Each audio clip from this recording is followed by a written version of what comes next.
Paano natin maiwasan ang pangulutan daw ng sili sa organikong paraan? Itong ibabayo ko sa bidyong ito. Ang pag-atake ng pangulutan daw ng sili kadalasan kahit bata pa nangungulot na yan. Ang epekto naman nito sa sili, ayaw na lumaki o nababansot.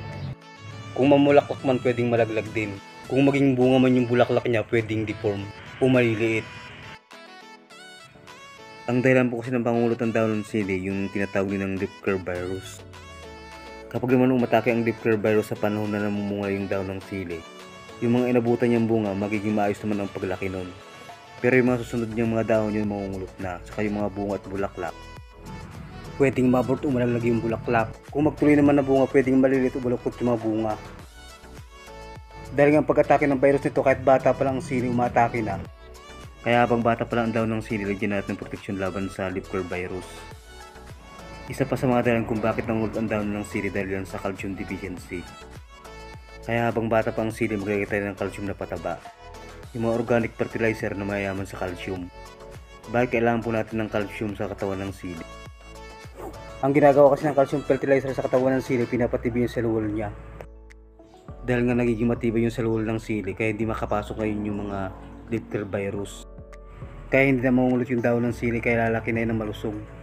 Magiging maayos na ang pamumulaklak at pamumunga niya. Kaya mabibigyan na kayo ng saganang bunga. Kaya magtingin po tayo mga organic na pataba na mayaman sa calcium.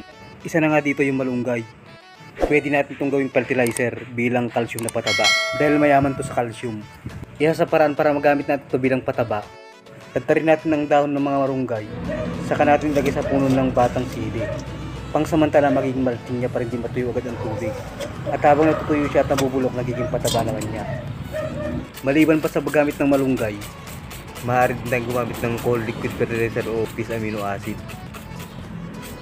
Pareho itong mayaman sa calcium fertilizer. Pwede rin nating pandilig yung fish amino acid at cold fertilizer. Itong pinang-i-spray at pinang-didilig ko, cold fertilizer ito.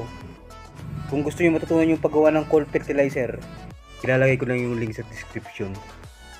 Maliban sa paggamit ng fish amino acid at cold amino acid at malunggay, pwede rin natin gamitin ng balat ng itlog na pataba na mayaman sa calcium at yung mga buto. Tulad ng buto ng manok at buto ng baboy. Pwede natin itong gawing Calpos, calcium liquid fertilizer.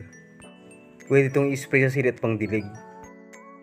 Dito na natapos yung video natin. Sana meron ka natutunan. Pero bago ko lubusang tapusin, sana huwag mo kalimutan tayo muna pindutin subscribe button at notification bell para like and update sa masusunod ko pang video. Maraming salamat sa panonood at pagpalain ka ng Panginoon.